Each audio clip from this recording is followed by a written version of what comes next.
Bonjour à tous. Bonjour à tous. Alors logiquement, ça doit marcher. Ça a l'air.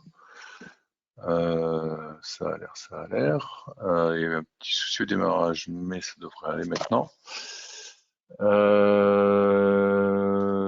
Alors je ne sais pas si vous voyez mon écran.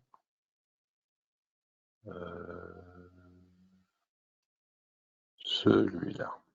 Voilà. Parce que j'ai pas forcément un super retour.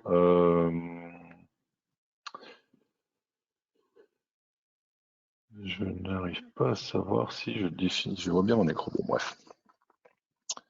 Donc, bienvenue pour ce webinaire. L'idée du webinaire, donc celui de mars, avril, pardon. Oula, ça passe trop vite. C'est de vous présenter un peu l'injection séquentielle. Vous verrez que ça sera une présentation un peu simple. Alors, j'ai rajouté 2-3 éléments à la fin sur un peu ce qui est prévu. Parce que justement, il y a eu la semaine dernière MF Summit, qui est en gros les réunions Autodesk un peu monde, et ils ont annoncé des choses sur la partie block show. Donc, je l'ai rajouté un peu. On va se laisser encore 30 secondes. Il y a quelqu'un qui m'a déjà marqué un commentaire, je pense que c'était pour me... Ah, tu vas y arriver.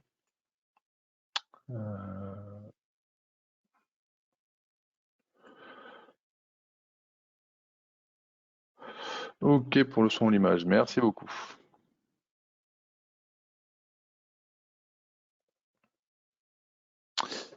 Donc, on va attaquer. Et alors, comme d'habitude, petit rappel, tous les webcasts, vous pouvez les retrouver, enfin vous enregistrez ici.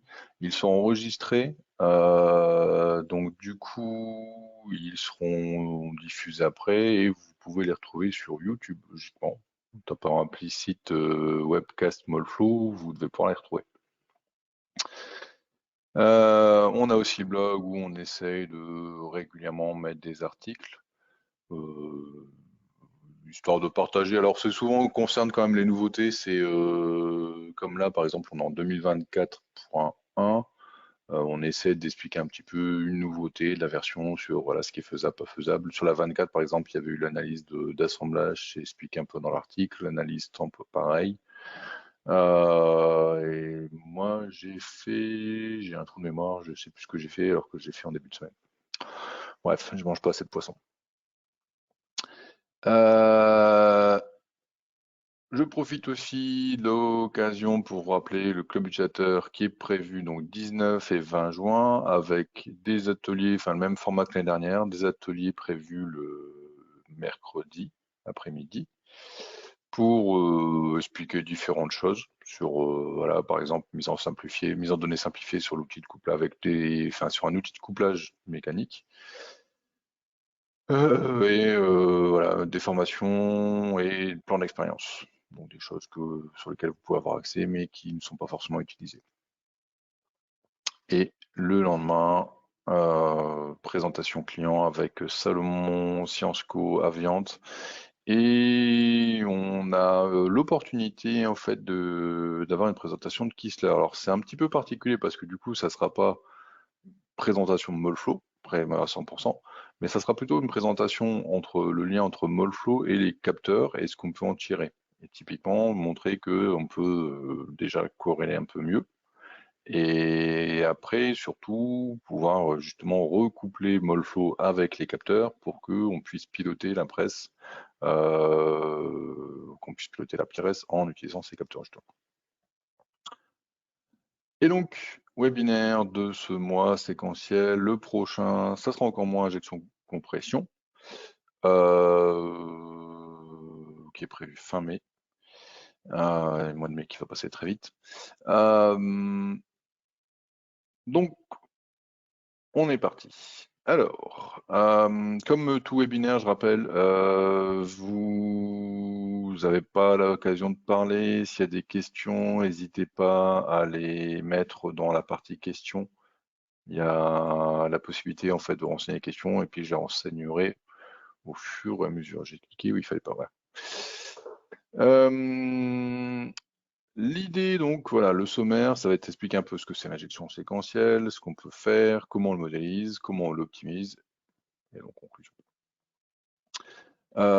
L'idée de voilà de l'injection séquentielle, on va déjà commencer par la définition, c'est de pouvoir remplir un moule par étapes successives.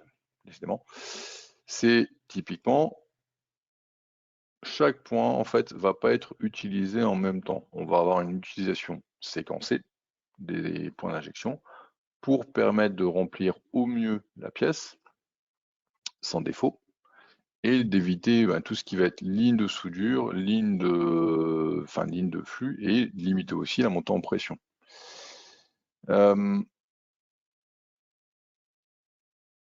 L'idée en fait voilà, c'est que vous avez un dispositif dans l'outillage qui permet de piloter l'ouverture, la fermeture des points d'injection, ça ressemble à ça, et de pouvoir justement injecter au mieux.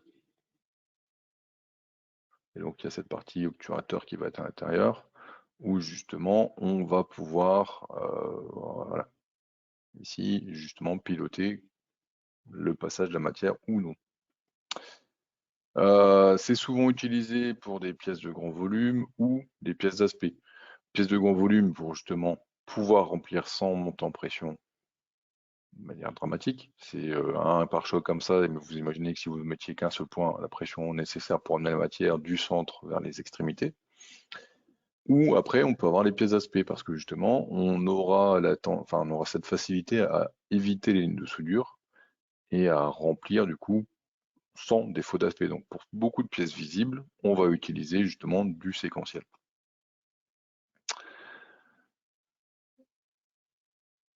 L'idée en fait du coup, ça va être de piloter les busettes pour justement éviter au mieux ces lignes de soudure. Alors les lignes de soudure, c'est un sujet un petit peu particulier parce qu'en fait, on va avoir la ligne de soudure telle qu'elle se forme, mais on devra aussi analyser finalement l'angle de formation et la température. Donc l'idée en fait, c'est de pouvoir mesurer, sur Molfo en particulier, c'est comment la ligne se forme, donc quelles sont les zones de recollement. Plus l'angle est faible, moins c'est bon. Donc, ou dit comme écrit là, plus l'angle est fort, mieux c'est. Plus la différence de température est forte, plus c'est critique aussi. C'est que si vous avez un front froid, un front chaud, forcément la jonction entre les deux posera des problèmes. Donc l'idée en fait, c'est de pouvoir justement, en utilisant l'injection séquentielle, limiter la pression et donc le tonnage. C'est ce qu'on voit sur le graphique ici. On voit que justement, en ayant utilisé une injection séquentielle, on arrive à réduire de manière assez conséquente la pression, gain de 40%, parce que justement, au lieu d'injecter en un seul point, on va utiliser plusieurs points qui vont s'ouvrir consécutivement. Par contre, forcément, ça a un coût. Ça nécessite déjà d'acheter tout bêtement. Ça nécessite d'installer des blocs chauds, d'installer le système de déplacement d'aiguille. C'est forcément dans des zones qui peuvent être moins faciles d'accès, donc ça, pas que ça complexifie, ça change un peu. Voilà, on est obligé de dire, ok, dans ce cas-là, je vais passer avec un bloc chaud, ça sera plus simple.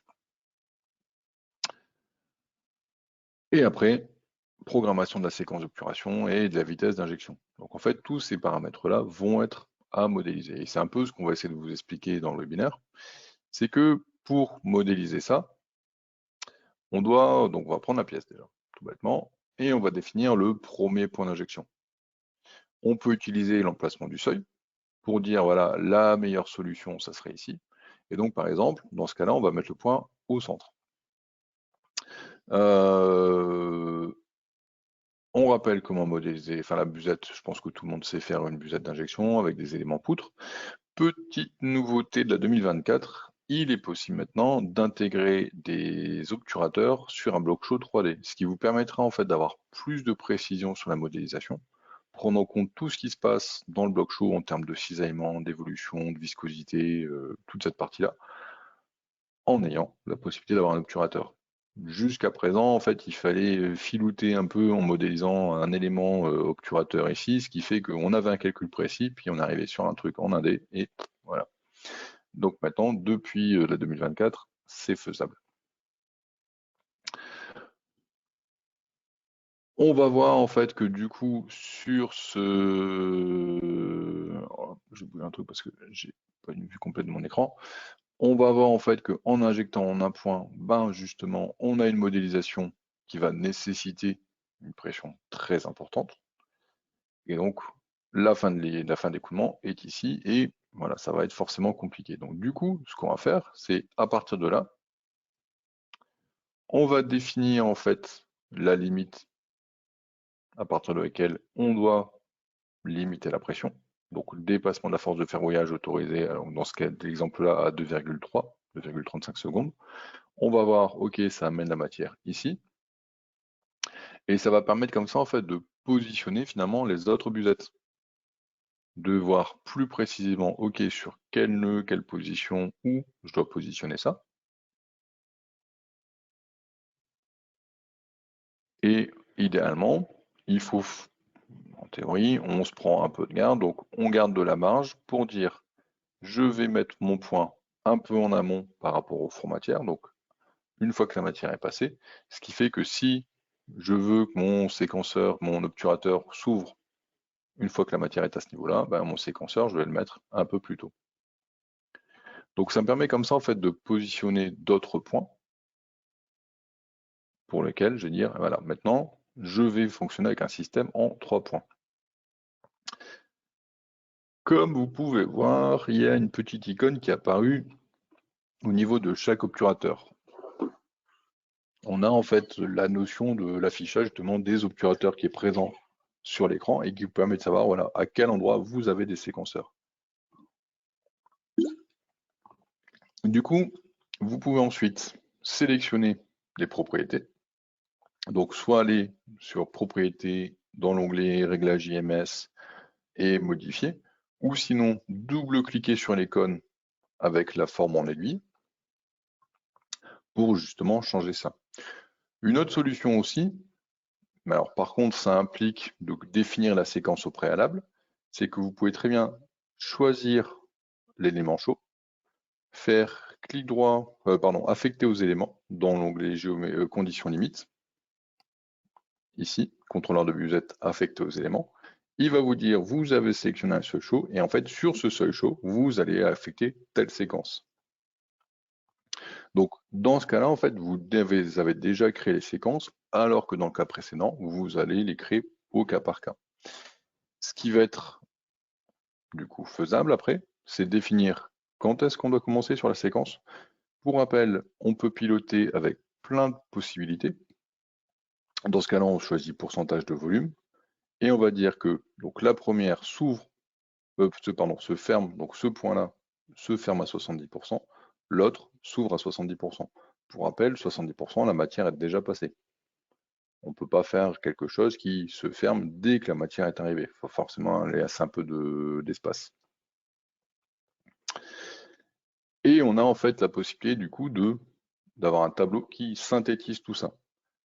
En sachant que pour chaque séquence, on peut avoir une séquence d'ouverture-fermeture et de réouverture-fermeture. L'idée étant toujours qu'on puisse aller chercher plus que le volume. L'idée, c'est que les points restent aussi ouverts pendant le compactage. C'est en partie un intérêt des obturateurs, c'est qu'on peut s'en servir sur tout le cycle. Et du coup, ça donne quelque chose où on arrive finalement à limiter. Et on voit bien en fait l'évolution de la force de fermeture en fonction de l'ouverture des points.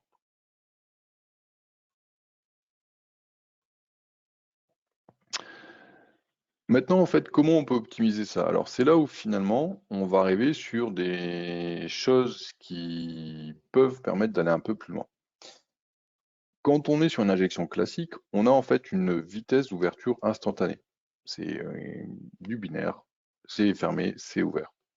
Et ce qui fait qu'on peut se retrouver avec des phénomènes d'hésitation au niveau des lignes enfin des zones d'ouverture, on va dire. Alors c'est pas forcément les zones d'ouverture, c'est les zones un peu après.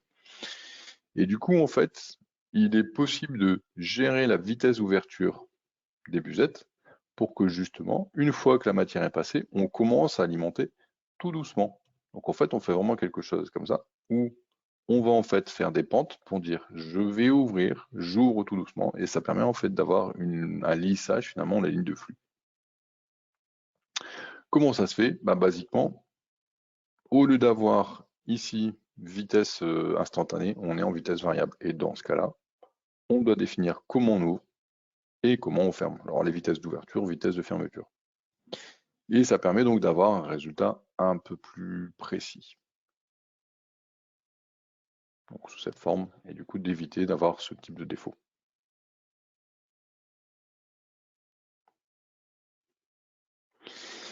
Alors, en conclusion, ça en fait, par exemple, c'est disponible en dual domaine uniquement, cette vitesse d'ouverture. C'est prévu d'intégrer ça en 3D. Et justement, en fait, alors je vous disais, on a eu la réunion avec MF Summit récemment. Il y a beaucoup de choses qui sont justement prévues pour que le séquençage, les options de séquentiel en dual domaine mid-plane soient maintenant identiques à ce qui se fait en 3D. C'est-à-dire que le 3D va être amélioré pour justement pouvoir prendre en compte plus de choses. Déjà, par exemple, le fait de pouvoir faire du séquentiel en 3D avec un système chaud 3D en maillage. Je le précise, je suis en train de me réaliser que je dis quelque chose qui est faux. On peut faire du séquentiel en 3D, c'est juste que les buses sont forcément en éléments poutres. Depuis la 2024, on peut faire du 3D pur. Et du coup, il va être possible de faire aussi des vitesses d'ouverture en 3D. Ce qui fait que du coup, voilà, il y a quand même des choses qui sont largement faisables maintenant en séquentiel, qu'on peut piloter de manière assez poussée, l'injection avec MoFlow. Quelque chose, alors je ne l'ai pas montré, dans les types de réglages, ici, on va retrouver pas mal de choses en termes de vitesse, temps, position de vis, pression, et on peut justement en fait piloter de manière plus correcte par rapport à ce qui se passe dans l'atelier. Donc on a quand même pas mal de choses qui permettent d'aller plus loin sur la modélisation, plus loin sur la mise en données et plus loin sur la corrélation du coup. On arrive au bout du webinaire. Il n'y a plus de son depuis 1 minute. C'est gênant ça.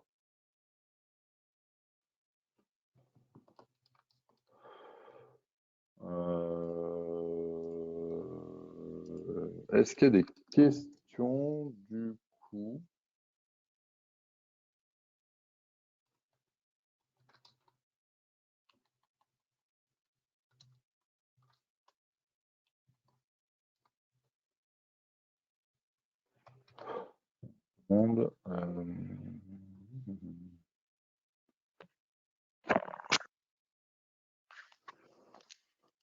Est-ce que le son est revenu? Alors, j'ai une question. Le positionnement et nombre en automatique des points d'injection peut-elle être envisageable en donnant une pression limitée en données d'entrée? Oui, avec l'emplacement du seuil. L'emplacement du seuil, en fait, il permet de définir de dire j'ai autant de pression. En fait, en gros, on définit à la presse, on dit j'ai autant de limites. Et dans ce cas-là, je veux que tu me donnes, en fait, est-ce que les points vont permettre, en fait, on fait le calcul en disant, si je mets 3 points, est-ce que ça passe? Si je mets 4 points, est-ce que ça passe? Et en fait, il va dire oui, non. Donc, je vais répondre oui, faisable avec l'emplacement du seuil. Calcul, emplacement.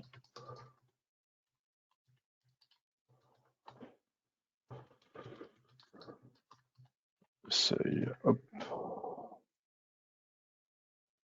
Le diagnostic de positionnement du seuil est-il pertinent pour positionner les seuils en séquentiel? Oui, parce qu'au final, il permet d'analyser quand même les longueurs d'écoulement et de voir un peu par rapport à toutes les zones où on va avoir des longueurs d'écoulement.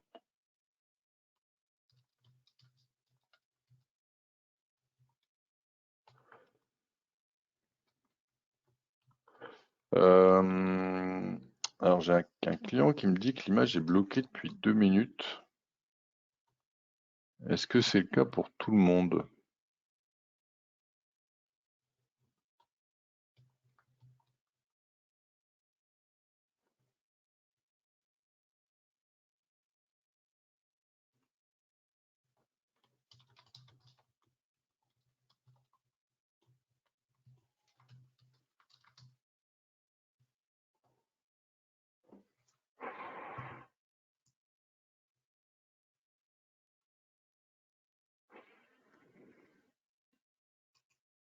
Ouais, donc c'est ce que je pensais, l'image, ouais, j'ai un client qui me dit que l'image est bloquée, mais je pense que c'est, oui.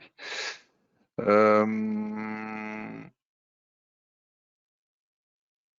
Est-ce qu'il y a d'autres questions, remarques sur ce qui est possible, pas possible?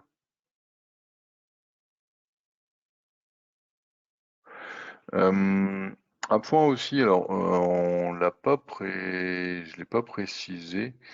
Euh, il y a, en fait, en modélisation, il y a un truc qui a été changé il y a quelques versions, qui permet en fait de modéliser que les axes pour faire des courbes, typiquement. Et on peut affecter directement la propriété séquentielle aux courbes. Donc par exemple, la courbe hot seuil chaud, hot gate, vous pouvez directement dire dessus, sur celle-là, je vais avoir un séquenceur. Vous affectez une séquence, par exemple 1, 2, 3, enfin là, peu importe, pour que justement dans le tableau ça apparaisse. Et quand il va mailler automatiquement pour que le dernier élément poutre, donc celui qui va être en contact avec la pièce, ait cette fameuse option séquenceur, et le reste sera en option normale. Donc il y a pas mal de choses qui sont faites pour que justement ça soit plus simple à utiliser, plus facilement à mettre en données. Et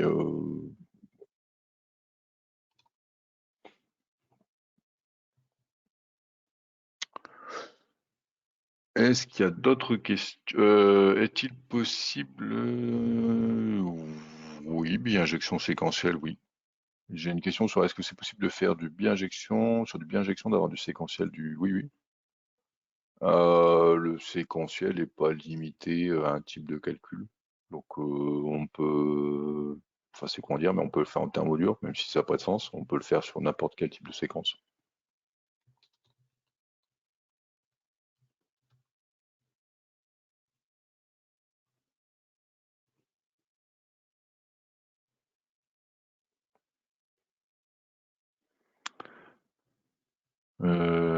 Est-ce qu'il y a. Oula.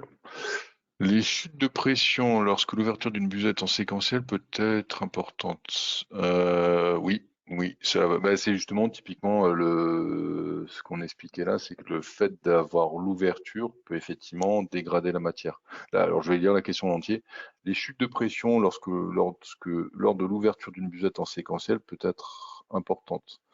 Cela peut-il dégrader la matière via un coup de bélier? Oui, parce que justement, on va en fait effectivement avoir du cisaillement plus important. Et donc ouais, l'intérêt, enfin, c'est là l'intérêt de piloter en vitesse variable parce que ça permet d'atténuer un peu cet aspect-là.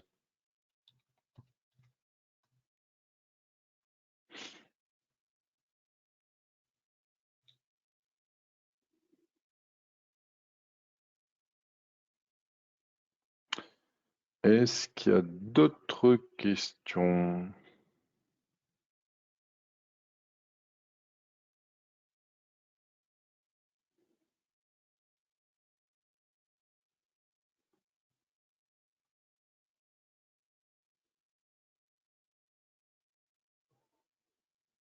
S'il n'y a pas d'autres questions, on va en rester là. De toute façon, s'il y a d'autres questions après, n'hésitez pas à passer par le support, comme d'habitude. Euh, je vous dis, de toute façon, l'enregistrement sera disponible dans journée ou lundi enfin, pour revoir. Et il me reste plus qu'à vous souhaiter une bonne journée, bon week-end et à bientôt, en espérant vous voir au Club Chatter en juin. Bonne journée, à bientôt, au revoir.